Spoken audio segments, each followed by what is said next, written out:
The night before our wedding ceremony, Julian cheated on me with my cousin. He expected me to cause a scene and call everything off. Instead, I dressed myself and generously feigned forgiveness for his cheating scandal. When my cousin faked a pregnancy to stage a public ultimatum, Julian rang and ordered me to rush home and sign the divorce petition. I flicked over a bedroom photo. Compared to him, you're a total lightweight. Before we go on, please subscribe to the channel and tell us in the comments where you're listening from. After 3 years of courtship and 5 years of corporate marriage, Julian walked up with my cousin in his arms. Chloe is carrying my child. Stop clinging to the title of Sterling. Julian stroked Chloe's still flat belly, his eyes flooding with disgust when they met mine. I laughed, half sick, half amused. No wonder everyone says a cheating scandal is either never or forever. Chloe, are men really that scarce for you that you'll even claw at your sister's husband? The moment my words turned ugly, Chloe's tears spilled, her delicate fragility almost breaking Julian's heart. Serena, that's enough. I'm the one who loves Chloe, who wants a child with her. If you're angry, take it out on me. Before he could finish, my full-force open hand slap cracked across his face. Maybe he hadn't expected me to strike. Julian's expression blackened like coal. How could you hit him? Julian, does it hurt? Chloe scolded me sharply while gently blowing on the swelling redness on Julian's cheek. The scene turned my stomach. Julian, get this straight. I never coveted the title of Sterling. Your family forced it on me. If you want me gone, get past your mother first. With that, I turned and left without looking back. Julian was my first love, and until this moment the only man I had ever truly loved. I believe he once loved me too. But that love vanished the instant Chloe stepped into his life. My cousin is unrelated by blood. Uncle Vance adopted her from an orphanage when I was 3. We grew up the same age.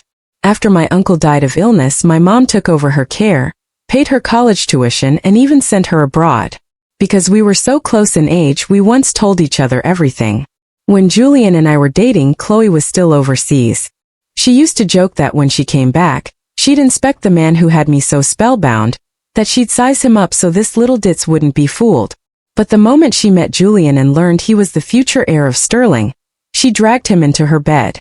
The Sterlings adored me. After 3 years together, we got engaged in front of both families and set the wedding date. Back then, I fantasized only about the bliss awaiting me as Sterling, completely missing Julian's restless unease and the covert, tangling glances he and Chloe exchanged at the engagement dinner. Not until the eve of the ceremony, when I stopped by the penthouse suite to pick up items for the next day, did I realize how blindly stupid I'd been. Garments were strewn across the floor, ragged breaths, and flirtatious moans leaked from the bedroom. I kicked the door open almost without thinking to the sight of their entwined bodies, and Chloe's face shifting from pleasure to shock made bile rise in my throat. Julian yanked the quilt to cover them. Annoyed at the interruption, yet clearly embarrassed at being caught, he frowned. Don't blame Chloe. I couldn't help myself. I said nothing. Nails dug crescents into my palms, my gaze glacial. One was the man I loved most. The other, the girl I'd called sister and best friend for years. The fact that I didn't lunge in like a fishwife and claw them to pieces was thanks to 20+ years of upbringing. Chloe nestled weakly against Julian's chest, her soft fingers brushing his skin. Though silent, her every move sneered. See, the man you crave is mine for the taking. For a solid 30 seconds the room was tombstone still.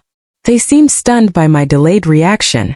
Just as they groped for words to break the eerie quiet, I stooped and gathered their scattered clothes.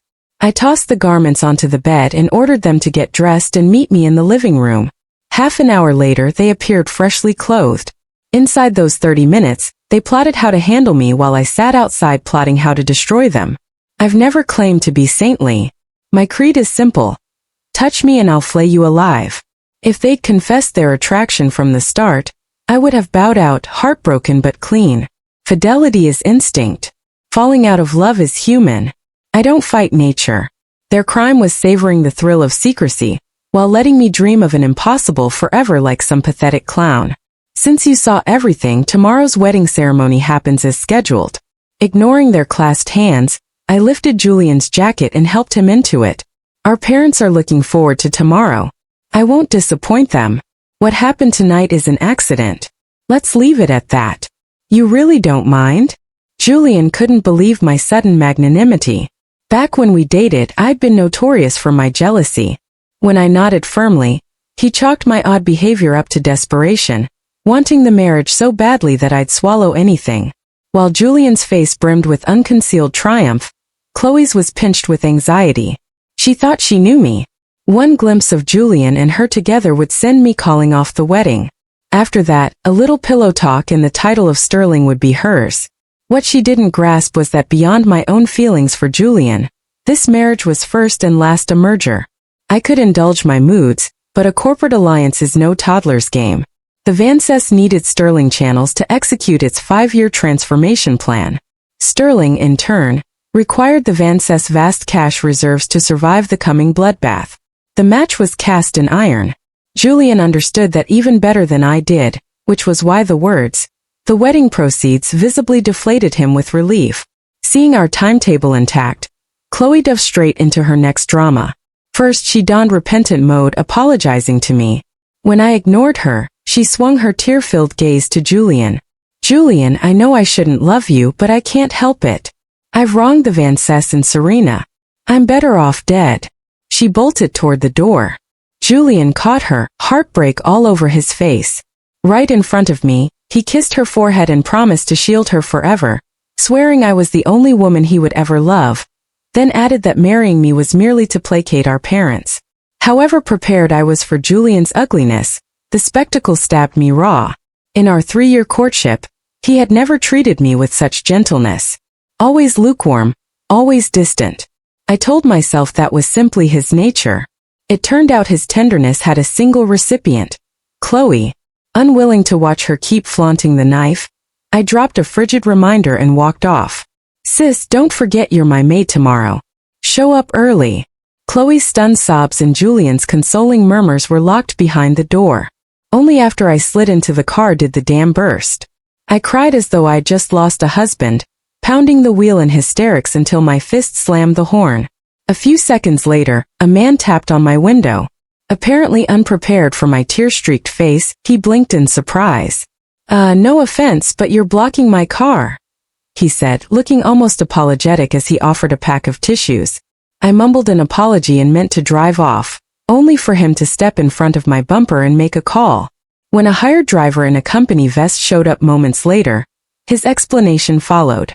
"I don't know what happened, but driving in this state is dangerous, so I took the liberty of ordering you a chauffeur."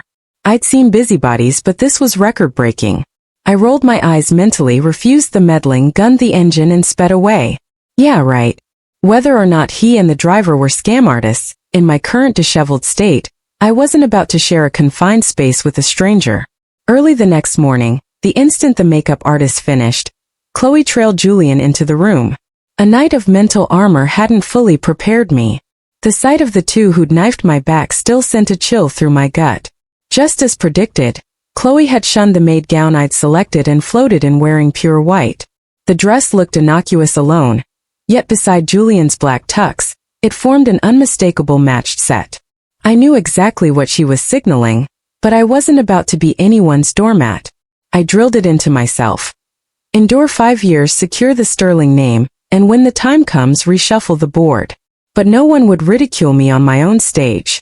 Play mistress this openly, and don't cry when I return the favor. The moment Eleanor summoned her, Chloe's lipstick was already half kissed off by Julian. On the security feed, I watched Eleanor's open-handed slap launch Chloe to the carpet, and my nausea eased a notch. I'd deliberately given them privacy so the Sterlings could catch them red-handed, yet I never expected them reckless enough for a pre-wedding tryst 60 minutes before the aisle. Had Eleanor not frantically hauled Julian away, they'd have been lost in their own X-rated universe. Eleanor's childhood home had imploded over another woman. She despised mistresses with ancestral fury. She tore Chloe's gown to rags, and only breeding stopped her from cursing the girl's bloodline back 10 generations. To spare me public scandal, Eleanor tried barring Chloe from serving as maid, but I insisted. The groomsmen were present. Protocol demanded a maid. So down-shredded, Chloe had to wriggle into the original dress I'd chosen and stand beside me in sullen misery. While Julian and I exchanged vows, Julian informed me that family obligations were satisfied. He would never touch me. His one true love remained Chloe. I let my face fall while inside I exhaled in relief. A man already soiled? Think I'm desperate for that? After the wedding, I worked overtime to shield my parents from the truth of our married life. But thanks to Chloe and Julian shamelessly indulging wherever they pleased, my parents learned the truth far sooner than I expected. My mother wept that the family had raised an ungrateful leech who ended up destroying her only daughter. My father struck like lightning. Chloe was ejected from the Vance family overnight, and every last dollar was cut off. Once the Vance name no longer sheltered her, Chloe became nothing more than Julian's kept woman. 5 years fluttered past in a blink. With the Sterling's muscle, the Vances not only remade themselves, but also rang the opening bell on a public listing. Of course, the Sterlings served that same cash flow straight to the number 2 corporate seat in Eastbrook. Everything looked perfect except that I had not produced a child carrying blood from both houses. Eleanor scurried like a panicked ant to force Julian back to my side. She stormed straight to Chloe, branding her shameless and doomed to abandonment. The harder Eleanor pushed, the more Julian loved me, convinced I was pulling her strings. Every time Eleanor dragged him home, he battered me with the vilest words he could invent. I always served them back twice as sharp. The ugliest round ended with me spitting that he would die without an heir. He nearly demolished the penthouse suite in rage. Still, his fury was understandable. The Sterling board wielded progeny like a weapon. If he didn't give them a child with me, corporate control would pass to his cousin, Luke Sterling, 2 years his junior, an orphan raised at Eleanor's knee and loved by both her and the chairman. Luke, however, adored laboratories, not ledgers. Julian had therefore always assumed the crown was safely his. Now the chairman and Eleanor had issued a final decree. No heir, no throne. Julian's first scheme was to have Chloe give birth, and then haul the infant to me for polishing. But several miscarriages had left Chloe infertile, and he was forced to scrap the plan. To secure the succession, Julian decided to bow to the chairman's will and manufacture a child with me. He never imagined Chloe would answer that decision with a suicide attempt. While the two of them were in the hospital pledging eternal devotion, I had already slid the divorce petition across my desk. What stunned me was that Chloe, pronounced barren, was pregnant again. She assumed I coveted the Sterling title and barged in, belly first, delivering a public ultimatum. She had no clue I was already suffocating in that gilded cage. 6 across 5 years of marriage. I had never once meddled in Julian's private life, and he had no idea that while he played, I had quietly gold-plated my own.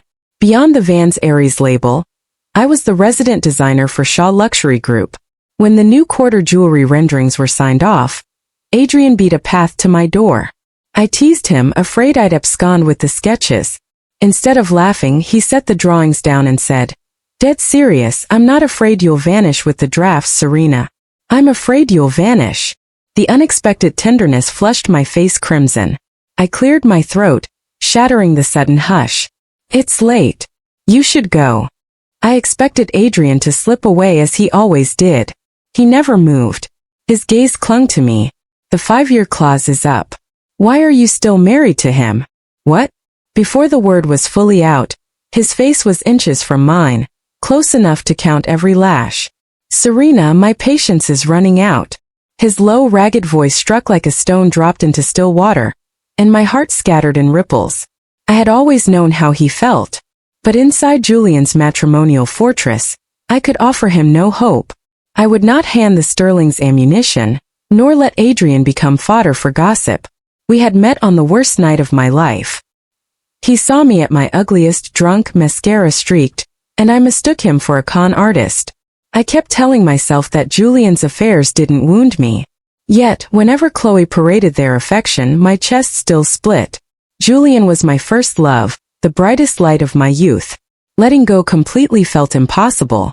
To dull the ache, I drifted night after night into a friend's lounge, the Velvet, and drank until the bottles blurred. One evening, I retched straight over the man beside me. When I sobered up, I found Adrian's business card in my purse, payment for his ruined suit. Only then did I realize he wasn't a hustler. He had just taken the chair at Shaw Luxury.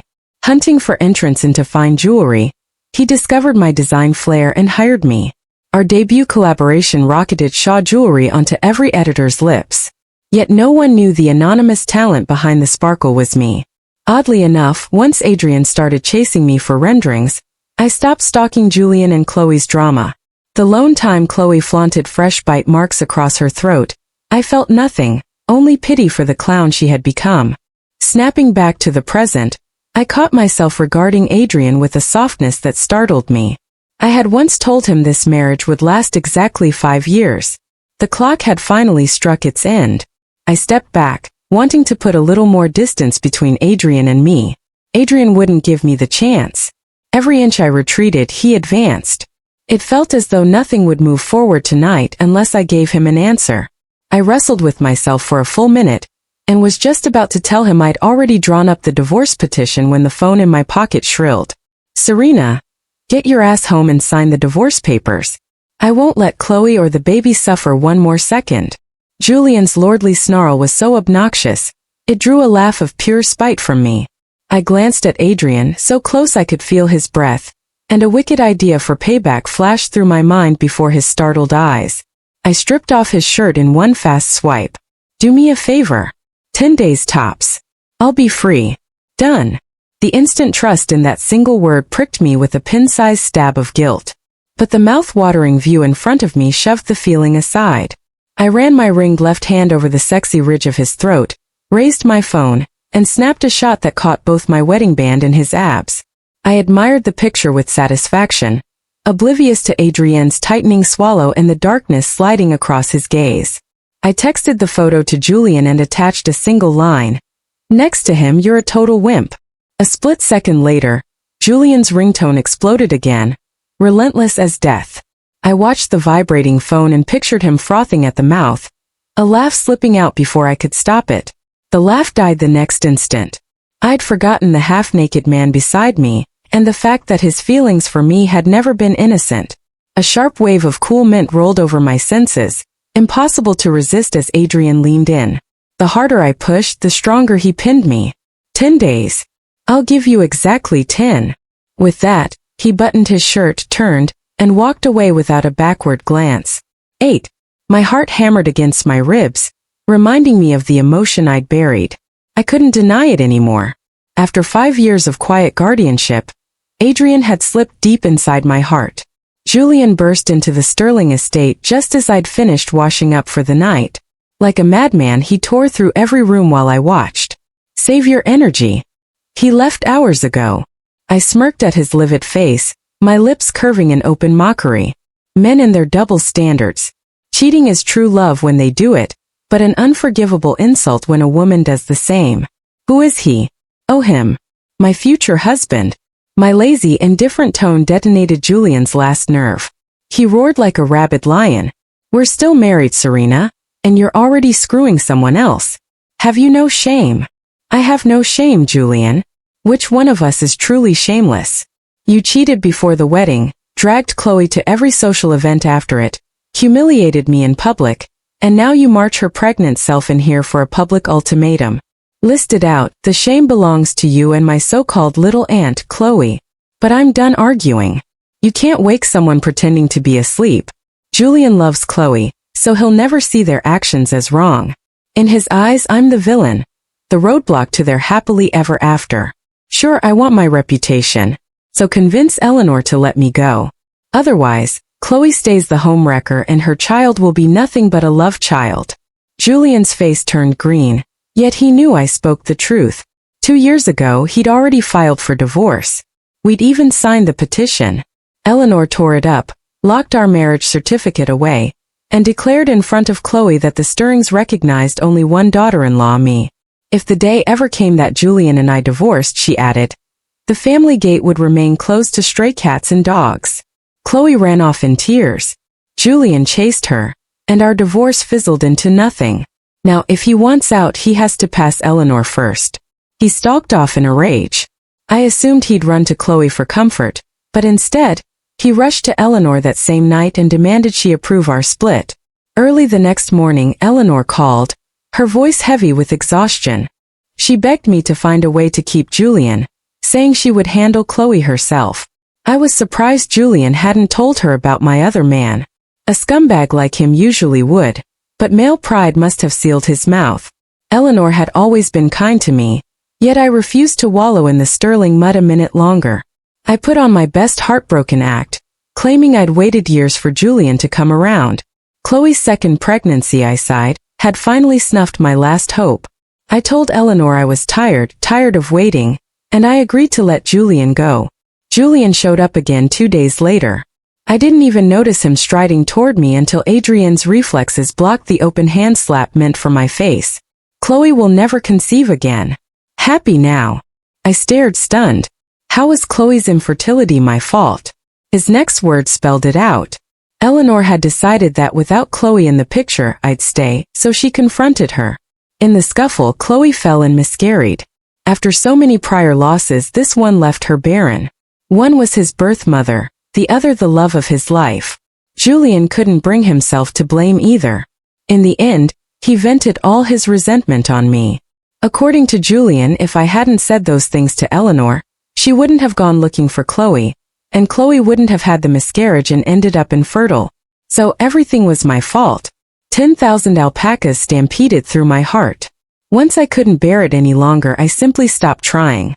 Julian, have the brain you've used for 20+ years been raised by bookworms? You slap every blame on me. If you and Chloe get run over by a car one day, will that also be because I didn't drive you there? Serena, you really are a ruthless woman. Even now you're cursing Chloe and me to death. Fine. There's no reasoning with this lunatic. You can't teach a person with words. One hard lesson will do the trick. I couldn't be bothered to waste another syllable on Julian. So I had Adrian throw him out. Adrian asked me what I wanted to do next. He said he'd support me no matter what.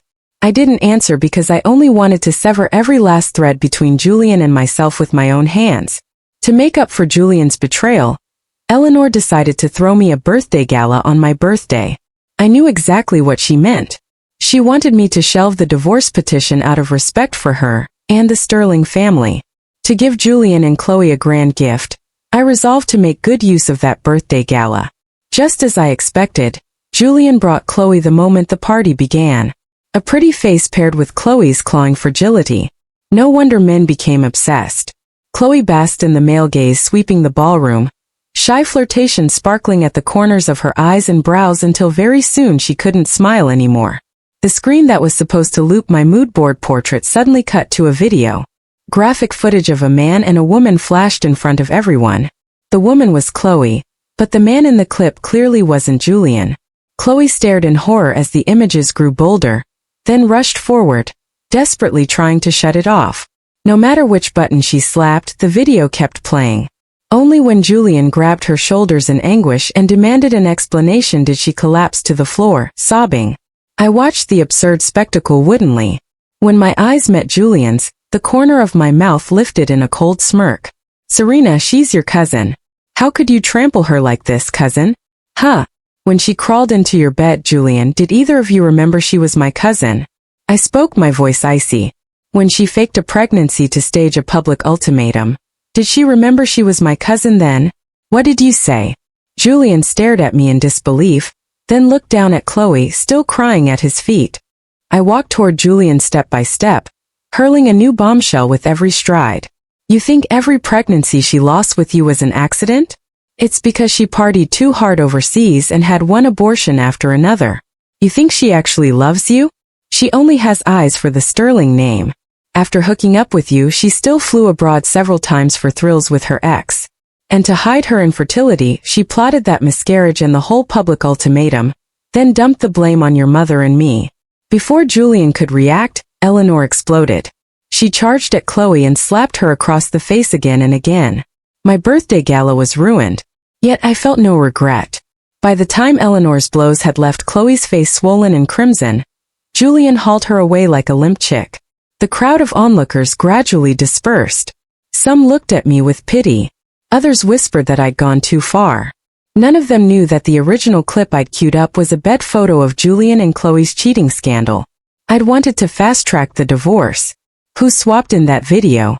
I have no idea, but I'm delighted with the result. The next time I saw Julian, he was a wreck. The aura of a pampered heir had vanished.